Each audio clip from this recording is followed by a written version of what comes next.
Good morning, evening, or night. Wherever you are, welcome to WHAM today.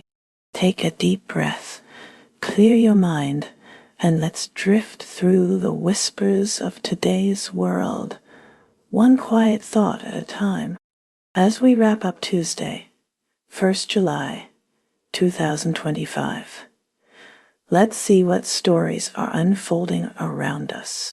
India's foreign policy saw External Affairs Minister Jaishankar advocating for a more focused Quad alliance, reaffirming India's right to defend against terrorism, and stressing commitment to a rules-based international order and a free and open Indo-Pacific. He also emphasized that India-US relations transcend concerns about China, acknowledging the vital role of the Indian community. Defense Minister Rajnath Singh reiterated India's stance on deterring cross-border terror attacks, welcoming U.S. support, leading to an invitation to meet in the U.S. to enhance the bilateral defense partnership. Further military cooperation was demonstrated by the conclusion of the Indo-French Army exercise Shakti 2025, involving 90 personnel from the Jammu and Kashmir Rifles. Domestically, a devastating explosion at a Sagachi Industries pharmaceutical factory near Hyderabad, Telangana, claimed 36 lives, with initial findings pointing to pressure buildup in a dryer system. Extreme heat continues to impact daily life, with farmers in Sri Gandhanagar adjusting their schedules to cope with 40 degrees Celsius temperatures. A simulated flight reconstruction is in progress to identify possible technical issues in an Air India jet crash. Independently from the official investigation conducted by India's Aircraft Accident Investigation Bureau. Turning to societal concerns, Prada faced accusations of cultural appropriation for a sandal design, reminiscent of traditional Indian leather footwear, igniting discussions about recognizing Indian products globally. A controversy surrounding women's safety emerged after an alleged rape of a law student at South Calcutta Law College by a temporary college staff member and former student, Monojit Mishra. Reports also surfaced concerning instances of arranged murders committed by newlywed wives.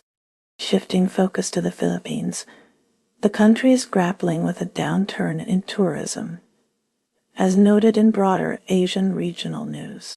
In Vietnam, a property tycoon managed to avoid receiving the death penalty, according to reports covering developments in Asia.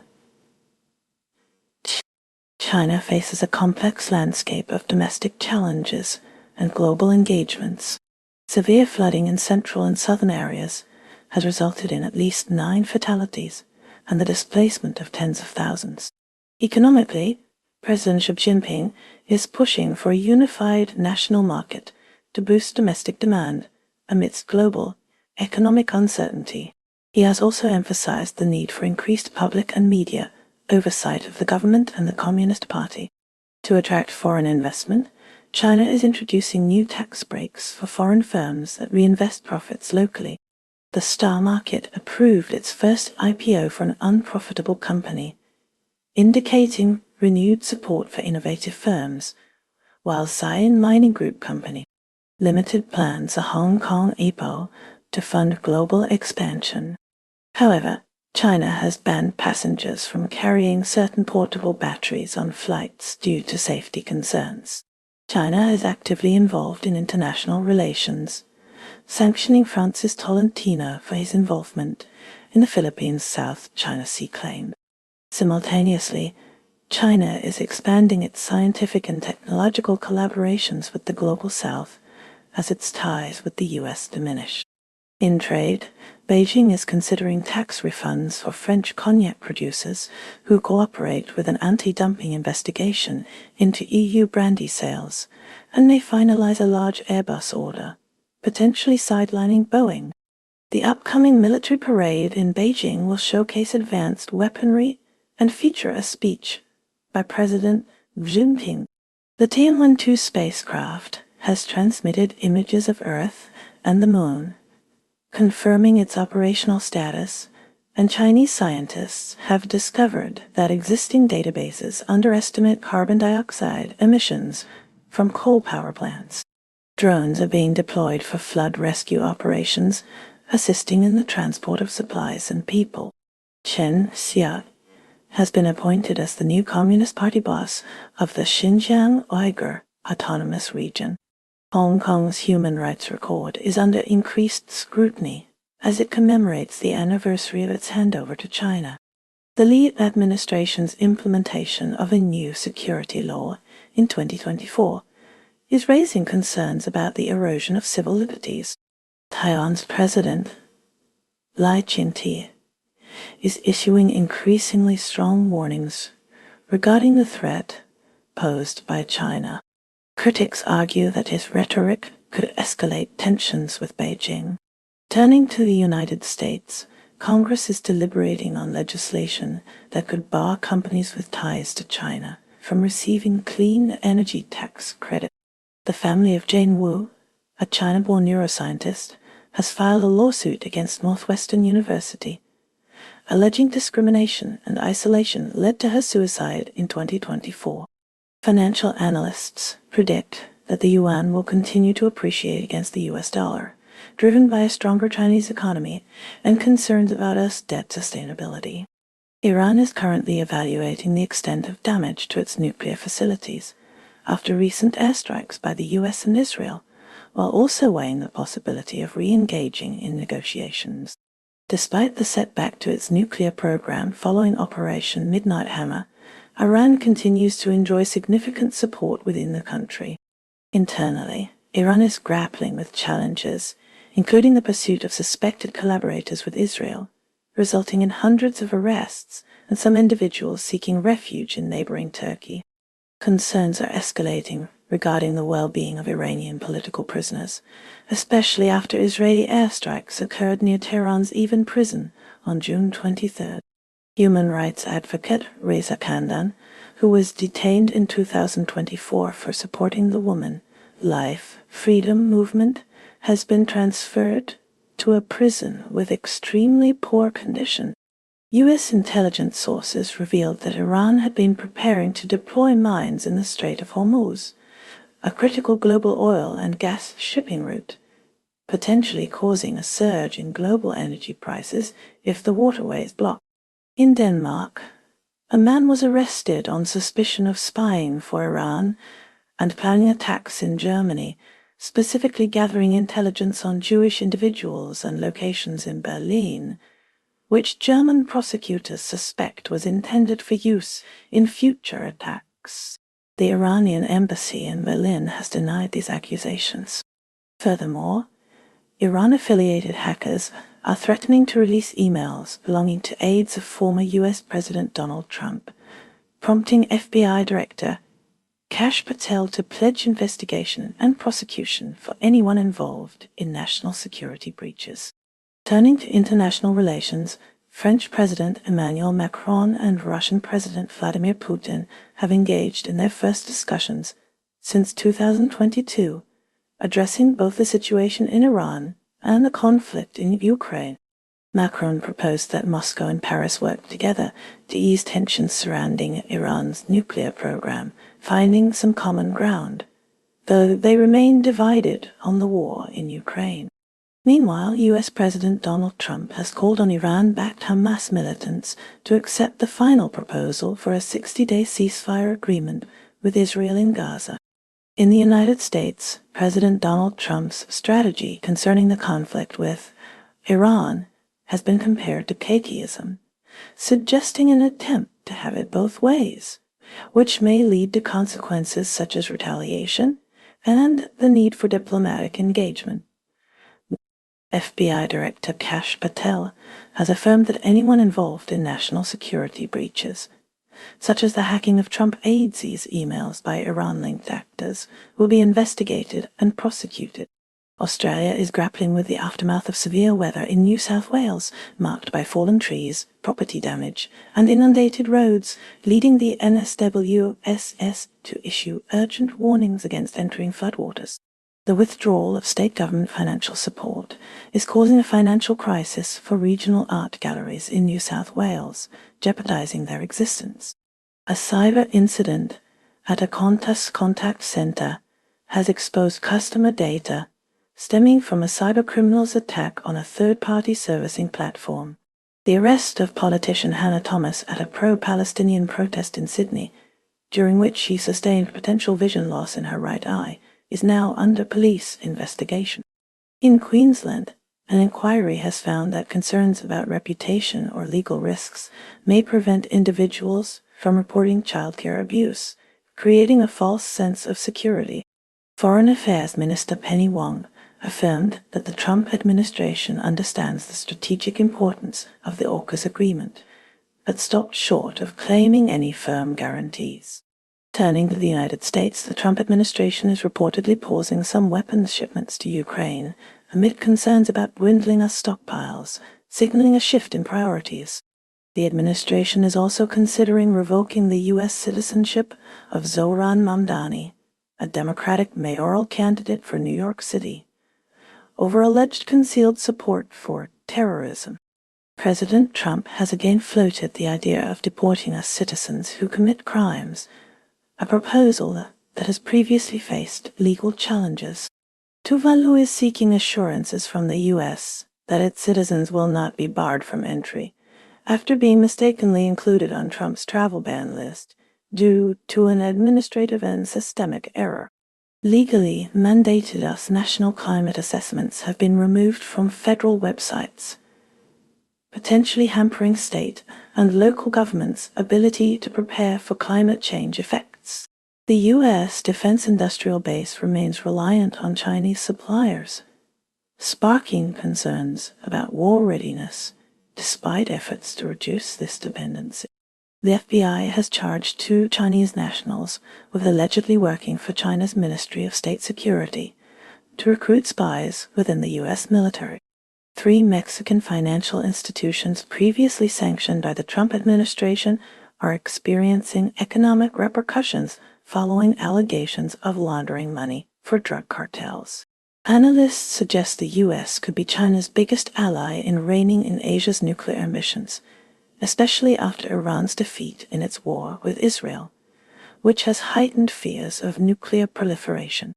Finally, regarding North Korea, some analysts argue that a hypothetical U.S. bombing of Iran's nuclear sites might inadvertently signal to Pyongyang that relinquishing its nuclear arsenal could expose them to the very attacks they seek to prevent.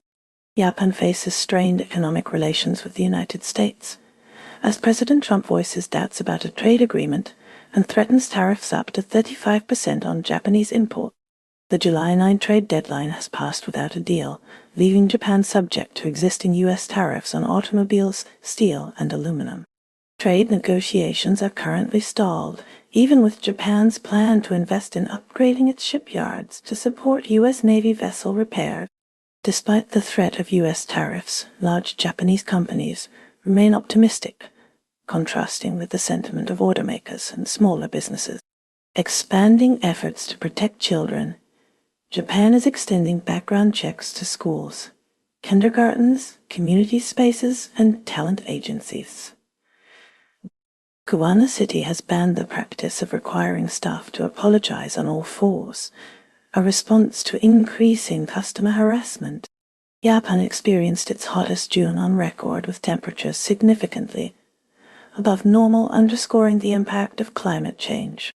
A Japan Airlines flight, operated by Spring Airlines Japan, made an emergency landing in Osaka after a sudden descent, but no injuries were reported among the passengers and crew. TikTok Shop has launched in Japan, allowing users to purchase products directly through videos as part of a global strategy to expand its reach. Ukraine continues to face Russian aggression, with a Ukrainian drone recently striking a plant inside Russia, resulting in injuries and a fire. This follows a record number of Russian drone attacks in Ukraine during June. Russia's defense ministry claimed to have downed 60 Ukrainian drones over Crimea, Rostov, and Saratov. Ukrainian towns and troops are adapting to the increasing frequency of drone attacks, as exemplified by an artillery unit of the 28th Mechanized Separate Brigade, preparing to fire on Russian positions near Kostiantynivka. Turning to Russia, former Deputy Defense Minister Timur Ivanov received a 13-year sentence to a penal colony for corruption. Further solidifying international ties, North Korean leader Kim Jong-un honored soldiers killed fighting for Russia in Ukraine during the anniversary of the military pact between Pyongyang and Moscow. Moscow has indicated that Pyongyang will send an additional 6,000 military engineers and workers to aid Russia in its war against Ukraine, a partnership viewed by analysts as mutually beneficial. Thailand is embroiled in political uncertainty as Prime Minister Paetongtarn Shinawatra has been suspended by the Constitutional Court. The court accepted a petition from 36 senators accusing her of ethical violations linked to a leaked phone call criticizing a Thai army commander. This suspension casts a shadow over her political future and her family's legacy.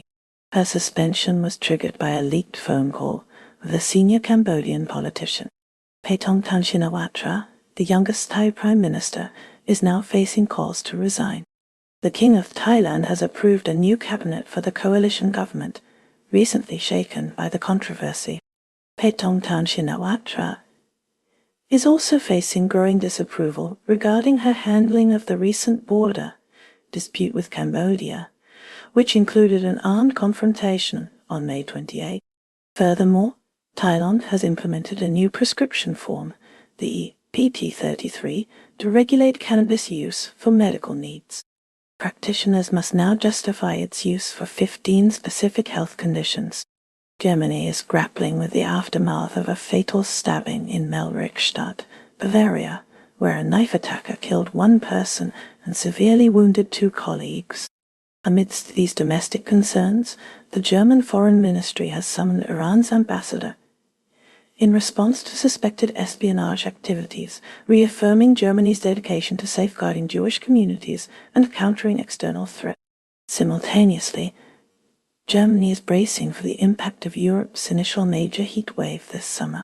Despite promises of opportunity and stability for migrants, a considerable number report feelings of neglect and marginalization, with approximately 25% contemplating immigration, revealing shortcomings in integration policies and emphasizing the urgency for societal reform.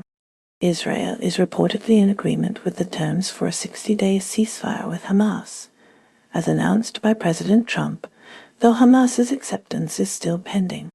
An Israeli strike on a Gaza seaside cafe resulted in at least 24 deaths and numerous injuries, according to eyewitness accounts. In the West Bank, the Israeli army is reported to have killed 2 Palestinians, one of whom was a 15-year-old. Dozens of global charities and aid organizations are advocating for the dismantling of the aid distribution system in Gaza, which is backed by both Israel and the U.S., due to ongoing chaos and violence. The humanitarian crisis in Gaza is worsening, complicated by blockades and compounded by what some perceive as diminished focus on the conflict, due to tensions between Israel and Iran. The international community is also weighing in. The UN Special Rapporteur Francesca Albanese has named several U.S. companies that are allegedly aiding Israel. Furthermore, critics contend that EU member states are contravening both European and international law by failing to take adequate action regarding Israel. Mexico is grappling with escalating cartel violence. Sinaloa, specifically Culiacan, has become a battleground.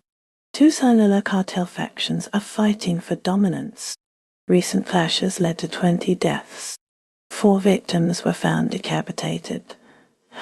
An anonymous tip led to the discovery of 383 bodies at a crematorium.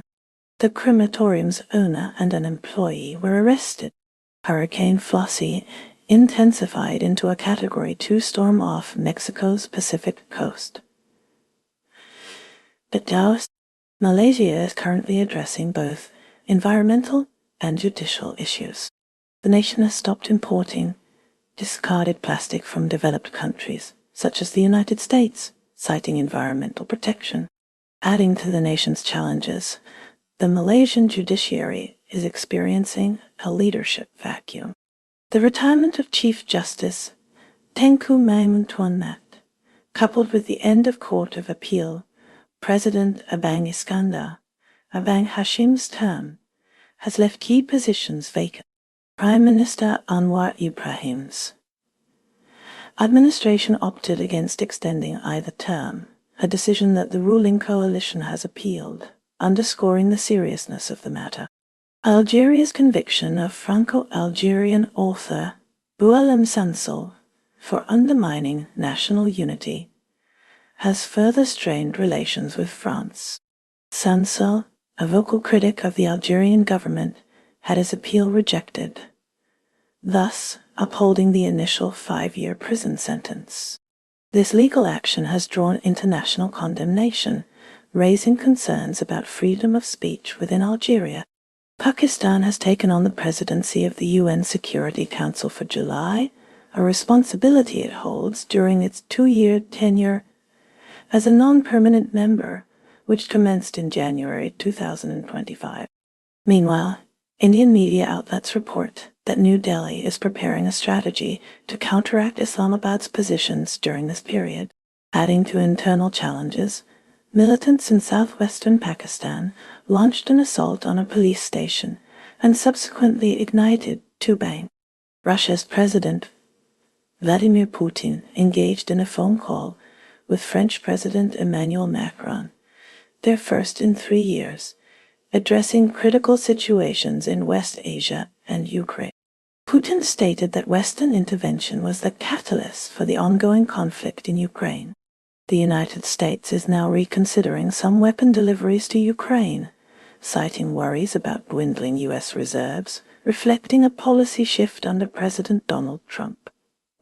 Turning to the United Kingdom, Labour Party leader Keir Starmer had to amend his welfare bill, specifically removing planned reductions in disability benefits, to ensure its approval amid internal dissent. In other news from the UK, 3 high-ranking officials at the English hospital, where nurse Lucy Letby was found guilty of infant murders, have been apprehended on suspicion of manslaughter. Singapore remains a key hub for Binance, despite the country's stringent cryptocurrency regulations, as the exchange retains a substantial workforce of over 400 employees there. In a cultural investment, Nji Kahungunu, a Maori tribe, allocated $1 million to Hidden Singapore, a game developer known for weaving Maori traditions into its technologically advanced, immersive games. Turning to Malaysia, the government is now actively enforcing its Vehicle Entry Permit (VP) scheme. Motorists entering the country through the causeway without a valid activated permit are subject to immediate fines of 300 ringgit, equivalent to about $71. Europe is sweltering under a severe heat wave, triggering widespread health alerts. France is bracing for temperatures exceeding 38 degrees Celsius, 100 degrees Fahrenheit, in several areas. Paris is expecting temperatures to climb to approximately 38.3 degrees Celsius, 101 degrees Fahrenheit. The iconic Eiffel Tower was forced to close prematurely. The heat wave impacts daily life and tourism across the continent, stretching from Paris to Lisbon. The Philippines is strengthening its air defenses through planned acquisitions of advanced fighter jets. The nation is considering US-made F-16s or Swedish Gripens. This move aims to create a specialized air force to deter Chinese incursions. It comes after a $700 million deal to buy 12 F-A-50 light combat aircraft from South Korea. Former President Rodrigo Duterte plans to retain his Davao City residence, valuing its sentimental significance. South Korea's former president, Yoon Suk-yeol may face arrest for not attending questioning by a special prosecutor in a martial law case. Simultaneously, South Korea is grappling with a surge of love bugs, blanketing areas from mountain tops to homes. The insects are appearing in massive swarms across the nation. The British royal family saw a reduced number of public appearances in the past year, largely due to King Charles III and Catherine both facing health challenges. King Charles III and Queen Camilla made a public appearance together in Northern Ireland in March 2020. Turning to Canada, Prime Minister Justin Trudeau's government continues to grapple with rising inflation and housing costs. Recent policy changes aim to address affordability concerns, but their effectiveness remains a subject of debate among economists. The government also faces scrutiny over its handling of Indigenous affairs and reconciliation efforts. In the United States, the political landscape is increasingly polarized ahead of the upcoming presidential election. Key policy debates revolve around immigration, healthcare, and economic inequality. President Joe Biden's administration is focused on infrastructure development and climate change initiatives. The Republican Party, meanwhile, is pushing for tax cuts and deregulation. The Supreme Court's recent decisions on affirmative action and voting rights have further intensified political divisions. Nepal is grappling with severe monsoon-related consequences, marked by 31 deaths and 151 injuries. The National Disaster Risk Reduction and Management Authority, NDRMA, is collaborating with the Association for Civil Aviation Operation. Their goal is to utilize private helicopters for vital rescue and relief efforts. Donald Trump has suggested that Elon Musk should return to South Africa if he continues to rely on government subsidies. In response to this jab, Elon Musk proposed the creation of a new political party. He derisively labeled the current spending bill as the Porky Pig Party, due to his disapproval of its financial allocations. Thailand is currently facing political turbulence as Prime Minister Paetongtarn Shinawatra has been suspended amidst ethical misconduct allegations. These accusations arise from a controversial conversation with Cambodian leader Hun Sen. The situation has intensified, with many demanding Shinawatra's resignation. Cambodia's Hun Sen has not yet issued a formal statement regarding the allegations against the Thai Prime Minister. The lack of comment adds further complexity to the already delicate diplomatic situation between the two nations. The incident is being closely watched for its potential impact on regional relations. Uganda mourns the loss of Dr. Anne Merriman, known as the mother of palliative care, who passed away at 90. Her innovative, cost-effective methods significantly broadened palliative care access in developing countries. As a physician and former nun, Merriman's work left an enduring legacy. Europe is currently battling a significant heat wave, with record temperatures impacting multiple countries. Spain, specifically Barcelona, has experienced its hottest June in over 100 years. France is bracing for extreme heat as well. Paris is preparing for temperatures to soar to 40 degrees C. Neighboring Belgium is also anticipating unusually high temperatures. The Netherlands, similarly, expects the heat wave to persist in the coming days. The United States this week saw President Trump sign an executive order lifting most sanctions on Syria, signaling a warming of ties as the U.S. anticipates particular actions from the new government in Damascus. Shifting focus to Canada, Prime Minister Justin Trudeau announced new measures to combat rising inflation, including targeted financial aid for low-income families and investments in affordable housing. Meanwhile, in France, President Emmanuel Macron is facing renewed protests over pension reforms, with unions threatening further strikes if the retirement age is not reconsidered. The German government, led by Chancellor Olaf Scholz, unveiled a new energy strategy aimed at reducing dependence on Russian gas by accelerating the transition to renewable energy sources. Turning to developments in Australia, Prime Minister Anthony Albanese introduced legislation to establish a federal anti-corruption watchdog with broad powers to investigate politicians and public servants. United States mourns the loss of Richard A. Boucher, a former State Department spokesman who passed away at 73. Boucher was celebrated for his articulate representation of U.S. foreign policy across 6 administrations. Simultaneously, the Trump administration is actively reshaping foreign aid structures. The dismantling of USAID is underway, with its functions being absorbed into the State Department. France grappled with an unprecedented early summer heat wave, prompting the closure of almost 2,000 schools and various tourist attractions across the nation. Shifting our focus to the English Channel, a concerning report emerged alleging that children attempting to cross from France to the United Kingdom were subjected to tear gas and other forceful deterrents, including rubber bullets and the destruction of their boat. Indonesia is facing scrutiny regarding a $4.90 billion bauxite smelter funded by China's Tianshan Alumina, Indonesia on an island in western Indonesia. Concerns are mounting that this project could compromise national defense. The smelter's location is near a vital naval training area. There are fears the training area might be reduced in size. This potential reduction is to accommodate the smelter. The situation highlights the tension between foreign investment and national security interests. In the United States, a federal judge has blocked the Trump administration's efforts to end temporary protected status (TPS) for approximately 521,000 Haitian immigrants. This legal challenge opposed the Department of Homeland Security's move to reverse Joe Biden's extension of TPS for Haitians, preventing the program's termination. The ruling ensures that these individuals can continue to live and work in the U.S. without the immediate threat of deportation. The court cited concerns about potential discrimination and procedural irregularities in the decision-making process.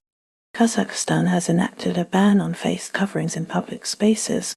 The new law avoids direct references to religion or specific religious attire. This measure aims to enhance public safety and security. Shifting focus to Canada, Prime Minister Justin Trudeau's government is facing increasing pressure. Concerns are mounting over rising living costs and housing affordability. The opposition is demanding more concrete action to alleviate financial strain on citizens. Meanwhile, in France, debates continue regarding proposed pension reforms. The reforms aim to raise the retirement age. Public reaction has been mixed, with widespread protests anticipated. The government insists these changes are necessary for long-term financial stability. Fiji anticipates a boost in their rugby team, with former Hurricanes star Chelsea Rayasi's expected debut for the Flying Fijians in their test match against Australia on Sunday. Simultaneously, Fijian Prime Minister Sitiveni Rabuka is scheduled to visit Australia this week, marking a significant diplomatic engagement between the two nations. Denmark has apprehended a man wanted in Germany, accused of collecting intelligence on Jewish individuals and locations for Iranian intelligence, potentially with the intent to plan attack. The investigation involves German authorities. Turning to Mali, an al-Qaeda-affiliated group has claimed responsibility for an attack on a Mali army outpost near the Senegalese border, specifically in a community just over the border from Senegal. In the Solomon Islands, Prime Minister Jeremiah Manel dismissed his chief of staff following an unauthorized agreement with two Vietnamese companies. The United States brokered a deal between the Democratic Republic of Congo and Rwanda. Experts are assessing its potential for peace, considering factors like critical minerals, the M23 rebel group, and grassroots exclusion. Poland will institute temporary border controls with Germany and Lithuania due to heightened concerns regarding irregular migration, a decision influenced by domestic political pressures. Venezuelan lawmakers have declared UN human rights chief Volker Turk persona non grata after he criticized alleged abuses by state forces. In Belarus, authorities continue their crackdown on dissent, even amid the release of some prisoners, according to a human rights organization. Samoa's electoral commissioner announced that 80% of eligible voters have completed full registration, including biometrics and photos, based on the 2021 census. Italy has restricted outdoor labor during the hottest hours of the day in over half its regions due to an extreme heat wave causing record temperatures across Europe. Speaking at the European Central Bank's annual conference in Sintra, Portugal, Federal Reserve Chair Jerome H. Powell stated the central bank would base interest rate decisions on data, despite pressure from U.S. President Donald Trump. The Cuban women's national volleyball team was denied U.S. visas to compete in a tournament in Puerto Rico, following new visa restrictions imposed by U.S. President Donald Trump. Off the coast of New Caledonia, a record 2.5 tons of cocaine was seized from a Panama-flagged vessel named Ascendante, which departed Peru in May and was en route to Australia. In Austria, dozens are being evacuated by helicopter after a mudslide engulfed homes and mountain huts in the Gschnitzel Valley in Tyrol. Tonga Cybersecurity Agency's former director warns that last month's health data breach should serve as a wake-up call for the entire Pacific region. And that's a wrap for today's news, because even headlines need a nap. Stay curious, stay kind, and let the noise fade as you find your quiet. Take care, stay awesome, and I'll see you next time on WHAM Today.